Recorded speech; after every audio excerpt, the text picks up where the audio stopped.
இதுதாங்க இன்றைய நிலைமை.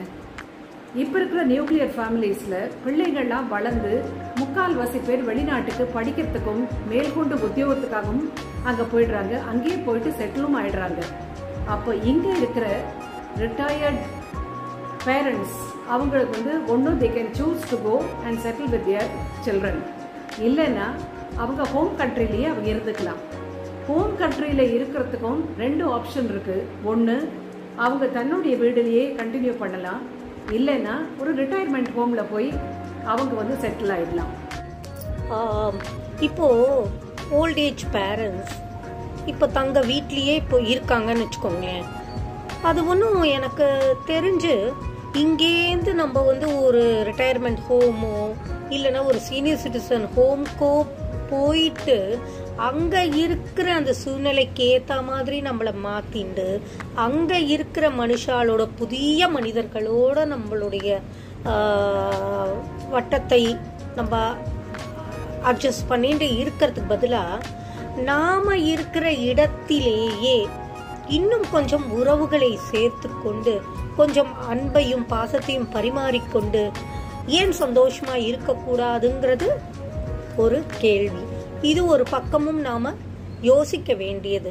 நாம இருக்கிற இடத்திலேயே மனிதர்களின் வாசத்தோட நாம பழகின மனிதர்களோட நாம இருக்கிறது பெட்டர்.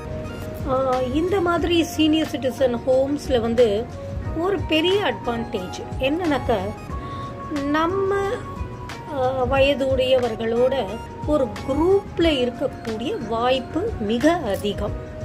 இதே நம்ம ஒரு தனி வீட்டில் இருந்தோம்னா அந்த அளவுக்கு நம்மளால வந்து ஒரு குரூப்போட இருக்க முடியுமா அப்படிங்கிறது ஒரு கேள்விக்குறிதான். எப்பவாவது ஒரு தடவை தான் நம்ம வந்து யாரையாவது சந்திக்கலாம். பட் அங்கே போனோம்னாக்கா அந்த குரூப்போடு இருக்கலாம் அப்படிங்கிறது ஒரு பிக் ப்ளஸ் தான். ஜெய்ஸ்ரீ. எல்டர்லி பேரண்ட்ஸ் வாழ்வதற்கு சிறந்த இடம் சீனியர் லிவிங் கம்யூனிட்டியா இல்லைன்னா அவங்க வாழற அந்த வீடேவா அப்படின்றத டிஸ்கஷன் தொடர்ந்துட்டு இருக்கும்போது இப்போ 2 நாளைக்கு முன்னாடி எங்க குடும்ப நண்பர் ஒருவரை நான் சந்திச்சேன். அவர் கடந்த 20 வருடமாக அவர் வந்து சீனியர் லிவிங் கம்யூனிட்டி சென்னையில் அவர் வசிக்கிறார். அவருடைய மனைவி இறந்ததுக்கு அப்புறமா அவருடைய ஒரு பொண்ணை கல்யாணம் பண்ணி கொடுத்து அமெரிக்காவில் செட்டில் ஆனதுக்கு அப்புறம் இவர் வந்து இந்த சீனியர் லிவிங் கம்யூனிட்டியில் இவர் வாழ்ந்துட்டு இருக்கார். நான் அவரை பார்த்து நான் கேட்டேன், உங்களுக்கு இந்த சீனியர் லிவிங் கம்யூனிட்டி உங்களுக்கு செட் ஆயிடுச்சான்னு நான் கேட்டேன். அதுக்கு அவர் சங்கடமா சிரிச்சு சில ப்ராக்டிக்கல் டிஃபிகல்ட்டிஸை அவர் சொன்னார். அவர் என்ன சொன்னார்னாக்க, அவர் வந்து இந்த சீனியர் லிவிங் கம்யூனிட்டியில் அவர் ஜாயின் பண்ணும்போது அந்த அத்தாரிட்டிஸ் மெயின்டெனன்ஸ்க்காக அவங்க கோட் பண்ண ஒரு அமௌண்ட் ஒன்று. பட் ஆனால் இப்போ வந்து 8 டைம்ஸ் அதிகமாக அவர் வந்து பே பண்ணுறேன்னு அவர் சொன்னார். அவர் என்ன சொன்னார்னா, என்னுடைய பென்ஷன் ஸ்டாட்டிக்காக தான் இருக்குது, ஆனால் அந்த எக்ஸ்பென்ஸ் மட்டும் ரொம்ப ஜாஸ்தியாக இருக்குது. It's on the higher side. எனக்கு ரொம்ப கஷ்டமாக இருக்குது அப்படின்னு சொன்னார். நான் யாரையும் என் பொண்ணெல்லாம் நான் டிஸ்டர்ப் பண்ண விரும்பலை. என்னுடைய பணத்திலேயே நான் வாழணும்னு நினைக்கிறேன். பட் ஆனால் இது கொஞ்சம் ஹையர் சைடில் இருக்குது, என்ன பண்ணுறது அப்படின்ற மாதிரி அவர் சொன்னார். 2வது பாயிண்ட் அவர் என்ன சொன்னார்னாக்கா, மெயின்டெனன்ஸ் அதுக்காக அவங்க கலெக்ட் பண்ணுற பணம் எதுக்காக அப்படின்னாக்க, இந்த ரெசிடென்ஸ் வந்து அவங்களுடைய ரூம் ப்ளஸ் பாத்ரூம் அட்டாச்சாக இருக்கக்கூடிய பாத்ரூம் இதையும் வந்து அவங்க டெய்லி பெருக்கி தொடச்சி பாத்ரூம் வந்து கிளீன் பண்ணி இதுக்காக அவங்க வசூலிக்கிறாங்க. அது மட்டும் இல்லாதக்கு சில தேவைகள், இவங்களுக்கு என்னென்ன தேவைகள், இப்போ ஃபார் எக்ஸாம்பிள் நெட் கனெக்ஷன் சரியா இல்லை அதுக்கு வந்து பண்ணுறதுக்கு, அப்புறம் வந்து எலக்ட்ரிக்கல் ஒர்க்ஸ், அப்புறம் வந்து சில பிளம்பிங் தேவைகள், இதுக்கெல்லாம் வந்து தான் மெயின்டெனன்ஸ்க்காக அவங்க சார்ஜ் பண்ணுறாங்க.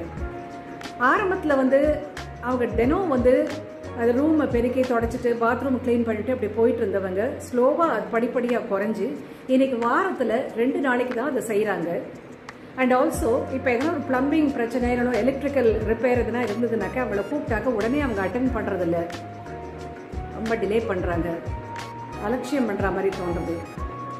எனக்கு ரொம்ப கஷ்டமாக இருக்குது அப்படின்னு அவர் சொன்னார். 3வது முக்கியமான பாயிண்ட் அவர் என்ன சொன்னார்னாக்க, அவர் வந்து காலையில் தினம் வந்து ஒரு 1 hour அந்த கேம்பஸ்குள்ளேயே அவர் வந்து வாக்கிங் அவருடைய 7 ஃப்ரெண்ட்ஸோடு அவர் போவாராம். அவங்களாம் லைக் மைண்டட் பீப்புள், ஒன்னா சிரித்து பேசி நிறைய விஷயங்களை பேசி அரசியல் முதல் கொண்டு எல்லாத்தையும் அவங்க பேசி அவங்க வந்து வாக்கிங் போகிறது வழக்கமாக. அந்த மாதிரி வாக்கிங் போகும்போது அங்கே இருக்கிற இந்த மார்ச்சரி பிளாக் அதை தாண்டி போகும்போது அவங்கள அறியாமலேயே அவங்க வந்து மௌனமாயிடுறாங்களாம். ஒவ்வொருத்தருக்குள்ளேயும் பல எண்ணங்கள், பல பயங்கள் இருக்கு. ஸோ இது வந்து தினப்படி நாங்கள் சந்திக்கிற ஒரு சங்கடமான ஒரு நிகழ்ச்சி அப்படின்னு அவர் சொல்கிறார்.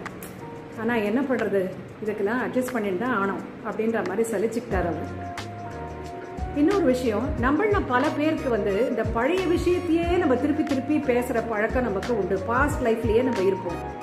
எப்பவும் கவலை தோஞ்ச முகத்தோடையோ ஒரு மனசோர்வோடையும் பேசின விஷயத்தையே பேசிட்டு இது நமக்குள்ள வச்சுக்கிறது மட்டும் இல்லாதக்கு மற்றவர்களோடையும் நம்ம சொல்கிறோம். இது என்ன ஆகுனாக்க நம்மளுடைய நெகட்டிவிட்டி மற்றவர்களுக்கு நம்ம டிரான்ஸ்ஃபர் பண்ணிடுறோம். நம்ம இதோடு நிற்கிறது இல்லை.